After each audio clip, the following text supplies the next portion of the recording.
Livre Audio est un podcast indépendant qui vous propose chaque semaine un minimum de 2 récits, romans, nouvelles, contes ou histoires courtes, pour vous évader, redécouvrir de grands classiques ou de nouveaux auteurs.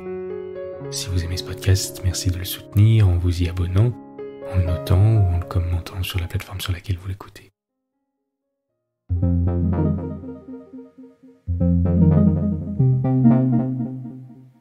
Jeanne-Marie le Prince de Beaumont, le prince chéri. Il y avait une fois un roi qui était si honnête homme que ses sujets l'appelaient le roi bon. Un jour qu'il était à la chasse, un petit lapin blanc que les chiens allaient tuer se jeta dans ses bras. Le roi caressa ce petit lapin et dit : « Puisqu'il s'est mis sous ma protection, je ne veux pas qu'on lui fasse de mal. » Il porta ce petit lapin dans son palais et lui fit donner une jolie petite maison et de bonnes herbes à manger. La nuit, quand il fut seul dans sa chambre, il vit paraître une belle dame. Elle n'avait point d'habit d'or et d'argent, mais sa robe était blanche comme la neige, et au lieu de coiffure, elle avait une couronne de roses blanches sur sa tête. Le bon roi fut bien étonné de voir cette dame, car sa porte était fermée, et il ne savait pas comment elle était entrée. Elle lui dit : « Je suis la fée Candide. Je passais dans le bois pendant que vous chassiez, et j'ai voulu savoir si vous étiez bon comme tout le monde le dit. Pour cela, j'ai pris la figure d'un petit lapin et je me suis sauvé dans vos bras, car je sais que ceux qui ont de la pitié pour les bêtes en ont encore plus pour les hommes. Et si vous m'aviez refusé votre secours, j'aurais cru que vous étiez méchant. Je viens vous remercier du bien que vous m'avez fait, et vous assurer que je serai toujours de vos amis. Vous n'avez qu'à me demander tout ce que vous voudrez, je vous promets de vous l'accorder. » « Madame, dit le bon roi, puisque vous êtes une fée, vous devez savoir tout ce que je souhaite. Je n'ai qu'un fils, que j'aime beaucoup, et pour cela on l'a nommé le prince chéri. Si vous avez quelque bonté pour moi, devenez la bonne amie de mon fils. » « De bon cœur, lui dit la fée, je puis rendre votre fils le plus beau prince du monde, ou le plus riche, ou le plus puissant. Choisissez ce que vous voudrez pour lui. »« Je ne désire rien de tout cela pour mon fils, répondit le bon roi. Mais je vous serai bien obligé si vous voulez le rendre le meilleur de tous les princes. Que lui servirait-il d'être beau, riche, d'avoir tous les royaumes du monde, s'il était méchant? Vous savez bien qu'il serait malheureux et qu'il n'y a que la vertu qui puisse le rendre content. »« Vous avez raison, lui dit Candide, mais il n'est pas en mon pouvoir de rendre le prince chéri honnête homme malgré lui. Il faut qu'il travaille lui-même à devenir vertueux. Tout ce que je puis vous promettre, c'est de lui donner de bons conseils, de le reprendre de ses fautes, et de le punir s'il ne veut pas se corriger et se punir lui-même. » Le bon roi fut fort content de cette promesse, et il mourut peu de temps après. Le prince chéri pleura beaucoup son père, car il l'aimait de tout son cœur, et il aurait donné tous les royaumes, son or et son argent pour le sauver. Mais cela n'était pas possible. 2 jours après la mort du bon roi, Chéri étant couché, Candide lui apparut. « J'ai promis à votre père, lui dit-elle, d'être de vos amis, et pour tenir parole, je viens vous faire un présent. » En même temps, elle mit au doigt de Chéri une petite bague d'or et lui dit : « Gardez bien cette bague, elle est plus précieuse que les diamants. Toutes les fois que vous ferez une mauvaise action, elle vous piquera le doigt, mais si malgré la piqûre vous continuez cette mauvaise action, vous perdrez mon amitié, et je deviendrai votre ennemi. » En finissant ces paroles, Candide disparut et laissa Chéri fort étonné. Il fut quelque temps si sage que la bague ne le piquait point du tout, et cela le rendait si content qu'on ajouta au nom de Chéri qu'il portait celui d'heureux. Quelque temps après, il fut à la chasse et il ne prit rien, ce qui le mit de mauvaise humeur. Il lui sembla alors que sa bague lui pressait un peu le doigt. Mais comme elle ne le piquait pas, il n'y fit pas beaucoup attention. En rentrant dans sa chambre, sa petite chienne Bibi vint à lui en sautant pour le caresser, et il lui dit « Retire-toi, je ne suis plus d'humeur de recevoir tes caresses. » La pauvre petite chienne, qui ne l'entendait pas, le tirait par son habit pour l'obliger à le regarder au moins.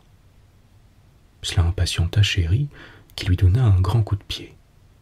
Instantanément, la bague le piqua, comme si c'eût été une épingle. Il fut bien étonné et s'assit tout honteux dans un coin de sa chambre. Il disait en lui-même « Je crois que la fée se moque de moi. Quel grand mal ai-je fait pour donner un coup de pied à un animal qui m'importune? À quoi me sert d'être maître d'un grand empire, puisque je n'ai pas la liberté de battre mon chien? Je ne me moque pas de vous, » dit une voix qui répondait à la pensée de Chéri. Vous avez fait 3 fautes au lieu d'1. Vous avez été de mauvaise humeur parce que vous n'aimez pas à être contredit et que vous croyez que les bêtes et les hommes sont faits pour obéir. Vous vous êtes mis en colère, ce qui est fort mal. Et puis, vous avez été cruel à un pauvre animal qui ne méritait pas d'être maltraité. Je sais que vous êtes beaucoup au-dessus d'un chien, mais si c'était une chose raisonnable et permise que les grands puissent maltraiter tout ce qui est au-dessous d'eux, je pourrais à ce moment vous battre, vous tuer, puisqu'une fée est plus qu'un homme. L'avantage d'être maître d'un grand empire ne consiste pas à pouvoir faire le mal qu'on veut, mais tout le bien qu'on peut. Chéri avoua sa faute et promit de se corriger, mais il ne tint pas sa parole. Il avait été élevé par une sotte nourrice qui l'avait gâté quand il était petit. S'il voulait avoir une chose, il n'avait qu'à pleurer, se dépiter, frapper du pied. Cette femme lui donnait tout ce qu'il demandait, et cela l'avait rendu opiniâtre. Elle lui disait aussi, depuis le matin jusqu'au soir, qu'il serait roi un jour, et que les rois étaient fort heureux parce que tous les hommes devaient leur obéir, les respecter, et qu'on ne pouvait pas les empêcher de faire ce qu'ils voulaient. Quand Chéri avait été grand garçon et raisonnable, il avait bien connu qu'il n'y avait rien de si vilain que d'être fier, orgueilleux, opiniâtre. Il avait fait quelques efforts pour se corriger, mais il avait pris la mauvaise habitude de tous ses défauts, et une mauvaise habitude est bien difficile à détruire. Ce n'est pas qu'il eût naturellement le cœur méchant. Il pleurait de dépit quand il avait fait une faute, et il disait « Je suis bien malheureux d'avoir à combattre tous les jours contre ma colère et mon orgueil. Si on m'avait corrigé quand j'étais jeune, je n'aurais pas tant de peine aujourd'hui. » Sa bague le piquait bien souvent. Quelquefois il s'arrêtait tout court, d'autres fois il continuait, et ce qu'il y avait de singulier, c'est qu'elle ne le piquait qu'un peu pour une légère faute, mais quand il était méchant, le sang sortait de son doigt. À la fin cela l'impatienta, et voulant être mauvais tout à son aise, il jeta sa bague. Il se crut le plus heureux de tous les hommes quand il se fut débarrassé de ses piqûres. Il s'abandonna à toutes les sottises qui lui venaient à l'esprit, en sorte qu'il devint très méchant et que personne ne pouvait plus le souffrir. Un jour que Chéri était à la promenade, il vit une fille qui était si belle qu'il résolut de l'épouser. Elle se nommait Zélie et elle était aussi sage que belle. Chéri crut que Zélie se croirait fort heureuse de devenir une grande reine. Mais cette fille lui dit avec beaucoup de liberté « Sire, je ne suis qu'une bergère, je n'ai point de fortune, mais malgré cela je ne vous épouserai jamais. Est-ce que je vous déplais ?» lui demanda Chéri un peu ému. « Non, mon prince, » lui répondit Zélie. « Je vous trouve tel que vous êtes, c'est-à-dire fort beau. Mais que me servirait votre beauté, vos richesses, les beaux habits, les carrosses magnifiques que vous me donneriez, si les mauvaises actions que je vous verrais faire chaque jour me forçaient à vous mépriser et à vous haïr. » Chéri se mit fort en colère contre Zélie et commanda à ses officiers de la conduire de force dans son palais. Il fut occupé toute la journée du mépris que cette fille lui avait montré, mais comme il l'aimait, il ne pouvait se résoudre à la maltraiter. les favoris de Chéri, il y avait son frère de lait, auquel il avait donné toute sa confiance. Cet homme, qui avait les inclinations aussi basses que sa naissance, flattait les passions de son maître et lui donnait de fort mauvais conseils. Comme il vit Chéri fort triste, il lui demanda le sujet de son chagrin. Le prince lui ayant répondu qu'il ne pouvait souffrir le mépris de Zélie et qu'il était résolu de se corriger de ses défauts, puisqu'il fallait être vertueux pour lui plaire, ce méchant homme lui dit « Vous êtes bien bon de vouloir vous gêner pour une petite fille. Si j'étais à votre place, ajouta-t-il, je la forcerais à m'obéir. Souvenez-vous que vous êtes roi et qu'il serait honteux de vous soumettre aux volontés d'une bergère qui serait trop heureuse d'être reçue parmi vos esclaves. Faites-la jeûner au pain et à l'eau, mettez-la dans une prison, et si elle continue à ne vouloir pas vous épouser, faites-la mourir dans les tourments pour apprendre aux autres à céder à vos volontés. Vous serez déshonoré si l'on sait qu'une simple fille vous résiste, et tous vos sujets oublieront qu'ils ne sont au monde que pour vous servir. Mais ne serais-je pas déshonoré, dit Chéri, si je fais mourir une innocente? Car enfin, Zélie n'est coupable d'aucun crime.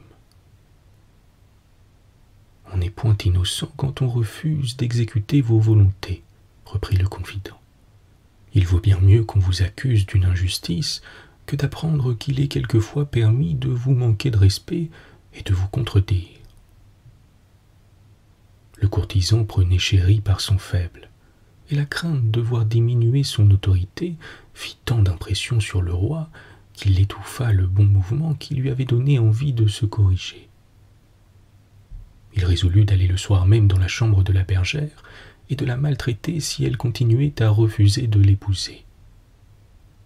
Le frère de lait de Chéri, qui craignait encore quelques bons mouvements, rassembla 3 jeunes seigneurs aussi méchants que lui pour faire la débauche avec le roi.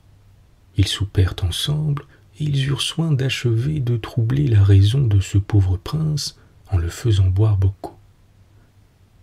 Pendant le souper, ils excitèrent sa colère contre Zélie et lui firent tant de honte de la faiblesse qu'il avait eue pour elle qu'il se leva comme un furieux en jurant qu'il allait la faire obéir ou qu'il la ferait vendre le lendemain comme une esclave. Chéri, étant entré dans la chambre où était cette fille, fut bien surpris de ne pas la trouver, car il avait la clé dans sa poche. Il était dans une colère épouvantable et jurait de se venger sur tous ceux qu'il soupçonnerait d'avoir aidé Zélie à s'échapper. Ses confidents, l'entendant parler ainsi, résolurent de profiter de sa colère pour perdre un seigneur qui avait été gouverneur de Chéri. Cet honnête homme avait pris quelquefois la liberté d'avertir le roi de ses défauts, car il l'aimait comme si c'eût été son fils. D'abord Chéri le remerciait, ensuite il s'impatienta d'être contredit, et puis il pensa que c'était par esprit de contradiction que son gouverneur lui trouvait des défauts, pendant que tout le monde lui donnait des louanges. Il lui commanda donc de se retirer de la cour, mais malgré cet ordre, il disait de temps en temps que c'était un honnête homme, qu'il ne l'aimait plus, mais qu'il l'estimait malgré lui-même. Les confidents craignaient toujours qu'il ne prît fantaisie au roi de rappeler son gouverneur, et ils crurent avoir trouvé une occasion favorable pour se débarrasser de lui. Ils firent entendre au roi que Suliman, c'était le nom de ce digne homme, s'était vanté de rendre la liberté à Zélie.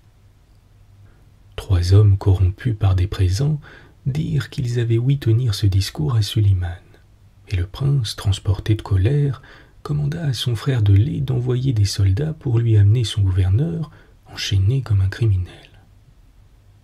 Après avoir donné ses ordres, Chéri se retira dans sa chambre, mais à peine fut-il entré que la terre trembla.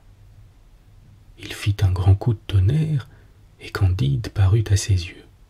« J'avais promis à votre père, lui dit-elle d'un ton sévère, de vous donner des conseils et de vous punir si vous refusiez de les suivre. Vous les avez méprisés, ces conseils. Vous n'avez conservé que la figure d'homme, et vos crimes vous ont changé en un monstre, l'horreur du ciel et de la terre. Il est temps que j'achève de satisfaire ma promesse en vous punissant. Vous vous êtes rendu semblable au lion par la colère, au loup par la gourmandise, au serpent en déchirant celui qui avait été votre second père, au taureau par votre brutalité. Portez dans votre nouvelle figure le caractère de tous ces animaux. À peine la fée avait-elle achevé ces paroles que Chéri se vit avec horreur telle qu'elle l'avait souhaité. Il avait la tête d'un lion, les cornes d'un taureau, les pieds d'un loup et la queue d'une vipère. En même temps, il se trouva dans une grande forêt sur le bord d'une fontaine où il vit son horrible figure et il entendit une voix qui lui dit « Regarde attentivement l'état où tu t'es réduit par tes crimes.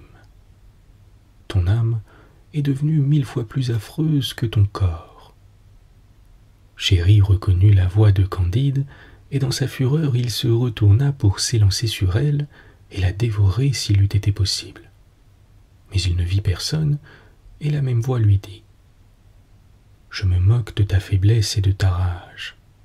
Je vais confondre ton orgueil en te mettant sous la puissance de tes propres sujets. » Chéri crut qu'en s'éloignant de cette fontaine, il trouverait du remède à ses maux puisqu'il n'aurait point devant ses yeux sa laideur et sa difformité.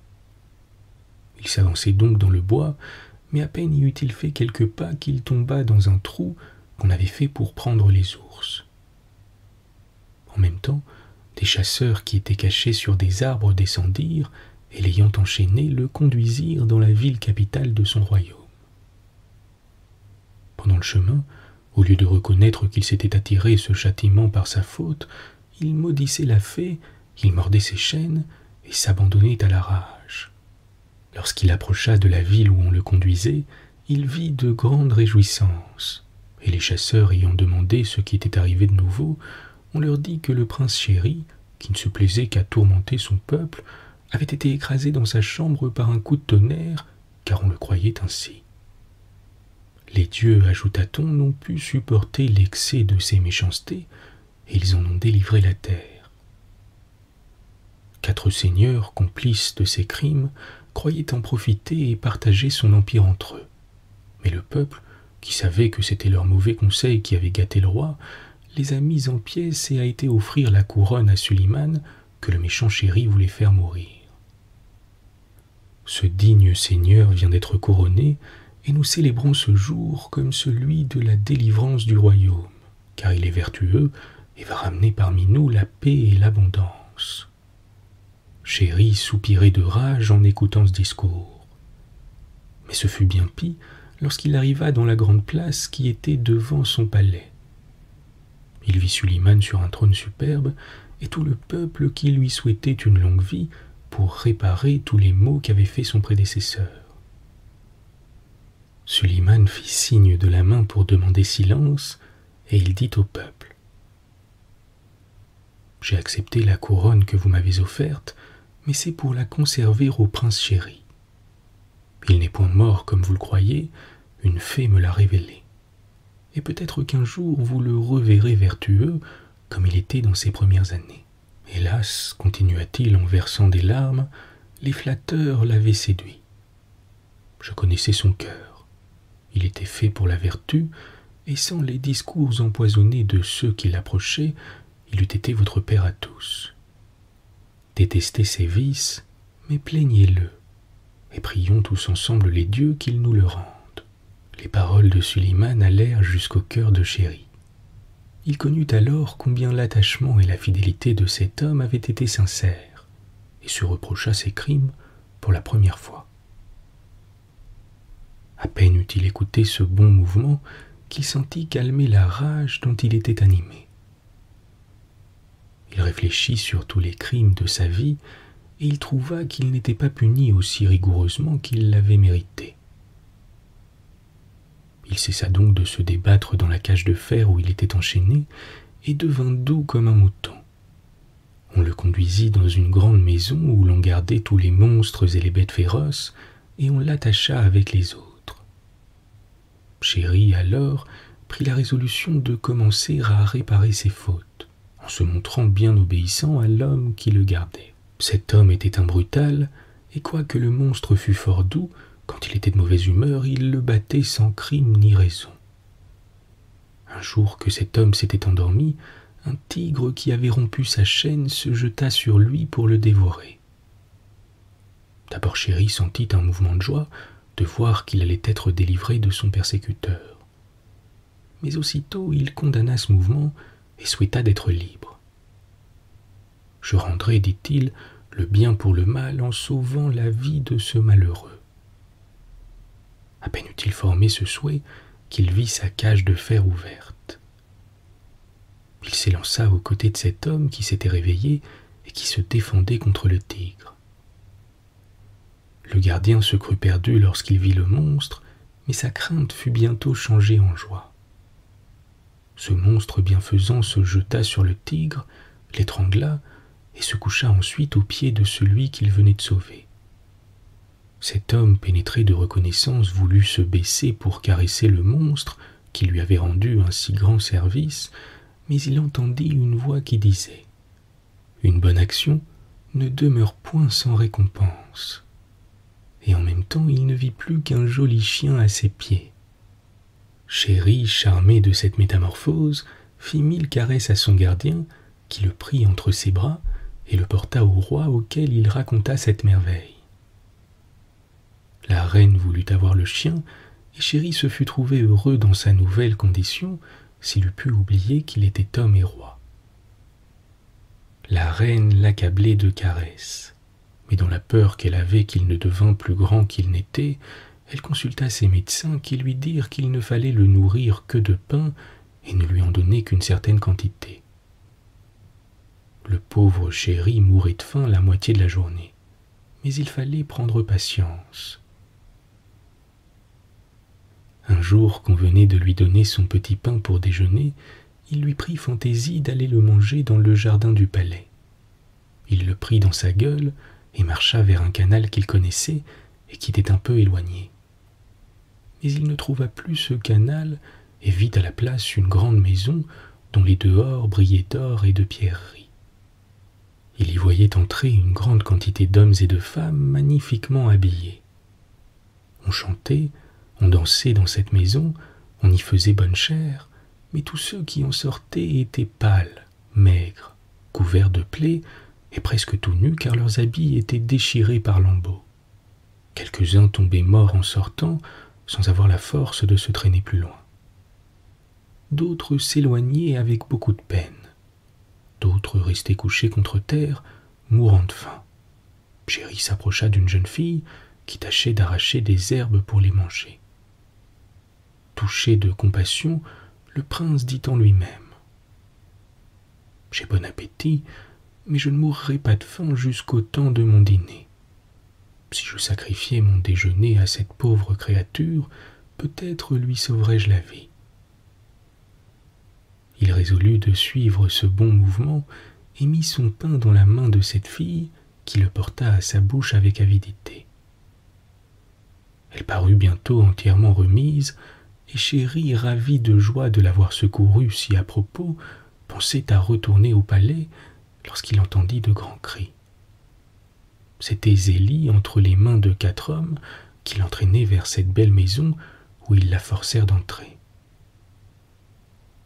Chéri regretta alors sa figure de monstre qui lui aurait donné les moyens de secourir Zélie.